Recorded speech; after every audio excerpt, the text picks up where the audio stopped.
Alright folks, so I got a bit of time while I'm waiting for my train, so I thought that we would speak about self-protection again.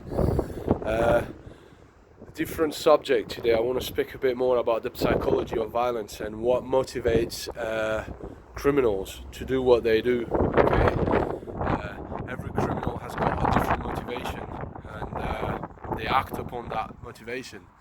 So basically, as I'm sure that I said before, there are three different things that criminals are after when they are attacking somebody. Okay, they could be after your properties, they could be after your body, and they could be after your life. Okay, so starting by the start, basically, if people are after your properties, okay, if any criminal is after your properties, most of the time it's not a random thing. Most of the time you've given them a sign that you have something that they want. Okay, so and that's something that you don't want to do. You don't want to make yourself an attractive prey. So you don't want to display any jewelry, you don't want to display any big amount of cash, you don't want to make yourself an attractive prey, you don't want to wear any expensive clothes. Same at home. You want to keep your valuables locked inside a safe or inside it shouldn't be visible, because people do look through the window, and if they see something of value in your house, that will give them a sign that it is attractive. Your house is attractive. You've made yourself into an attractive prey by leaving your valuables in view, through that someone could see it through the window.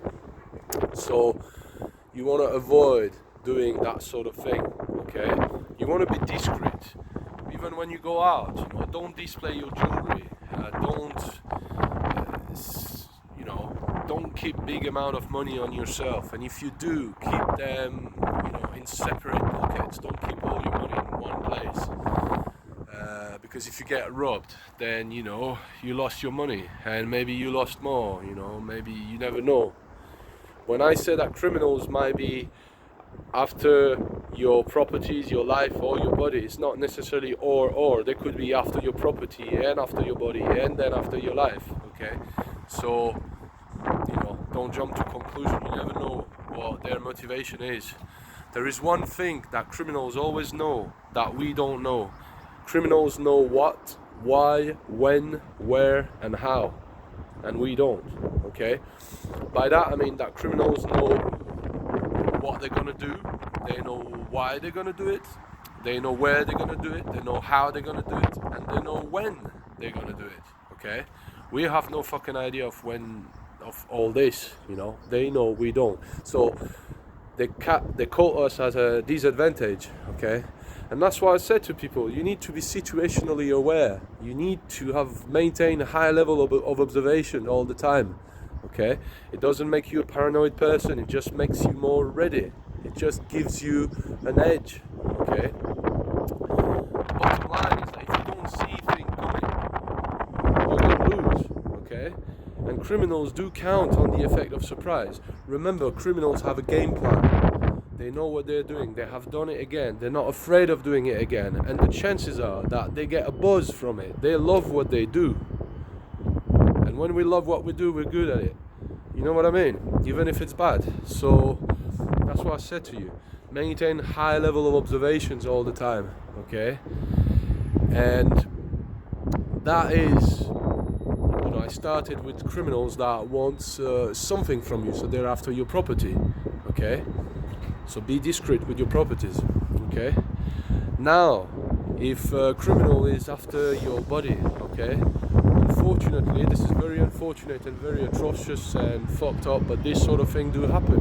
Okay, there are sexual predators out there, and so this is the same thing. You want to avoid making yourself an attractive prey. By that I mean that you don't want to show anything that's gonna suggest that you are an attractive prey. Okay, so I give you an example. I'm from the UK myself, yeah. I don't live close to the city, but sometimes I go to big cities, and I'm from Manchester myself, and sometimes I go to big cities, And I see, especially Friday nights, and even now, even from Thursday nights, Friday night, Saturday night, even Sunday night, you see people at 3-4 o'clock in the morning completely drunk on the street on their own. Okay, that is not being street smart. Okay, that is not being safe. There's nothing wrong with going out. Okay, there's nothing wrong with going and enjoying yourself in a club or have a few drinks in a bar, few or more, there's nothing wrong with that. But what you want to do is you want to make sure that you get home safe after that. So you don't want to be left on your own. Always don't go out on your own. Go out in a group of friends. Okay, friends that look after each other, so that at the end of the night they're gonna be putting you in a taxi, so that you can safely drive home. Okay, and you will do the same for them. Okay, this is what friends are for.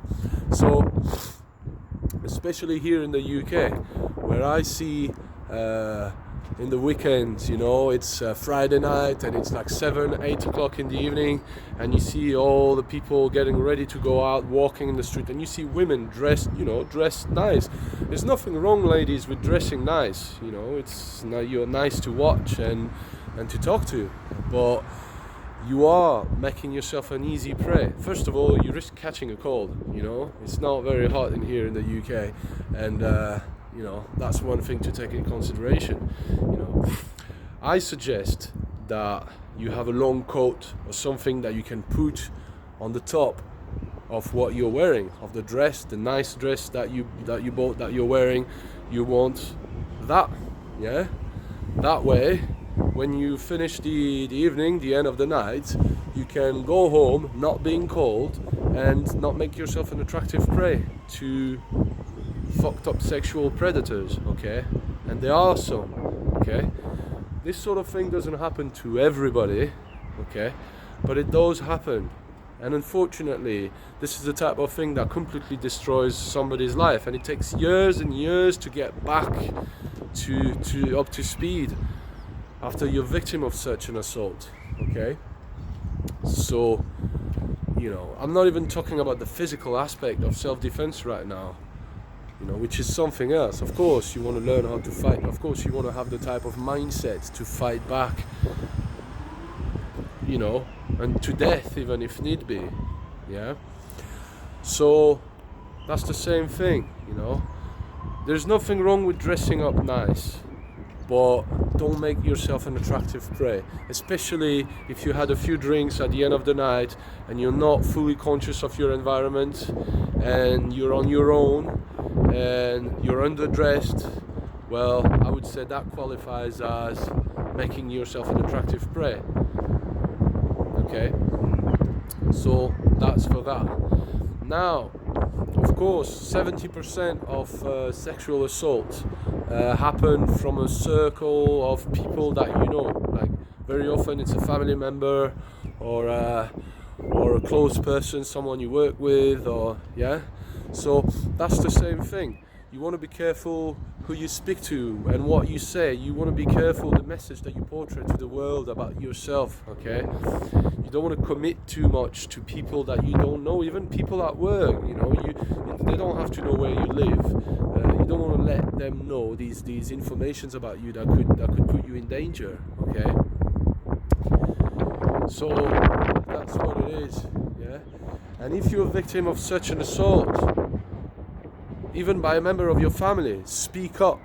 Okay, speak up and speak your truth, and go and get them what they deserve. Okay, that's for that. I'm gonna make a video much more in details about that sort of thing in the future, but today I just wanted to touch briefly on these 3 motivations that predator have. The last one is when predators are after your life. Okay, when I mean predators, it's not necessarily like sexual predators, but it could be any sort of criminal. Okay, when a person is after your life, when a criminal is after your life, there is 2 possibilities. Either they know you, either it's a retribution thing, it's a vengeance type of thing, and they want to beat you up, and by beating you up they could beat you up until you lose your life, or they really want to kill you, and they're planning on killing you, and they know what, why, when, where and how. okay, which you don't know anything about. So if they're planning on doing that, they have their reason. If they have their reason, maybe they know you, maybe these are some people that you know. Maybe you have some acquaintances in common, and something happened with someone that they know, and you know, they got one against you, and now they want to come and fuck you up, basically, yeah. And that's going to come out of an ambush, and an ambush is the worst case, one of the worst thing that can happen to you, because you're not going to see it coming, and most likely that they're going to come at you with a weapon, or there's going to be more than one. Do you know what I mean? Like Lee Morrison always says, you know, always expect that there's going to be more than one, and at least one of them is going to have a weapon of some type. So you want to be ready, and your training in combatives has to reflect that logic. Okay. Now, if it could also be that the person doesn't know you. It could be the mentally unstable person that, you know, the asocial, mentally unstable person that just want to kill you for no reason. I've seen numerous CCTV footage. I've seen one recently of a guy walking in the street with a big kitchen knife, randomly stabbing people for no reason. Okay, it's less common, but this sort of thing still happens. Okay, and from what I've seen from that particular CCTV footage, things could have been avoided by most people if they had maintained a high level of observation, if they had a good situational awareness, but they didn't. So, you know, that's really bad. People lost their life. Okay, so it always boils down to the same thing, you know, situational awareness, pre-threat indicators, okay, reading body language, pre-threat indicators, pre-contact management, and all the things that happen before the actual confrontation. Okay, so you want to be careful with that, and you want to have the mentality to fight back, fight until death if need be. Okay, my phone battery is running off, so I'm gonna let you go. Take care. Bye bye.